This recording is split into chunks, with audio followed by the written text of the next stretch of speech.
बालेश्वर रे विकास दिगहरा गोटे विभाग निर्माण करुछि आउ गोटे विभाग भांगी नष्ट करुछि। वर्षक तले बालेश्वर सहर सर्किट हाउस ठारू जिलापालक कार्यालय दे निर्माण होइतिबा रास्ता को मेगा वाटर प्रोजेक्ट पाई खोला जाउछि, जहाको नै सहरवासी मध्य असंतोष वृद्धि पाउछि। सरकारी बाबू माने उपयुक्त समन्वय रखी काम कले सरकारी अर्थर दुरुपयोग होंता नाही बोली लोके कहिसंते। अधिक सूचना दैछन्ते हम बालेश्वर रिपोर्टर आशुतोष मल्लिक।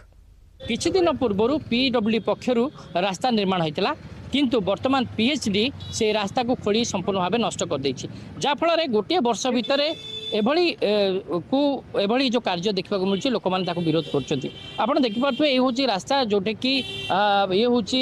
बालेश्वर सहर जदि कह राधाकृष्ण मंदिर अंचल रास्ता जोटे कि किछि दिन पूर्व पाखापाखि वर्षे भितर ये रास्ता निर्माण होता पीडब्ल्यू पक्षर रास्ता तैयारी करा किंतु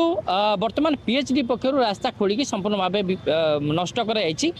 स्थानीय लोक मैंने विरोध कर कहे आपण प्रतिक्रिया कौन रहा बारंबार खोला हबार लोक क्षतिग्रस्त होगी रास्ता घाट पड़ी गोड़ हाथ भांगिकी हॉस्पिटल एडमिशन होती से पैसा खर्च कर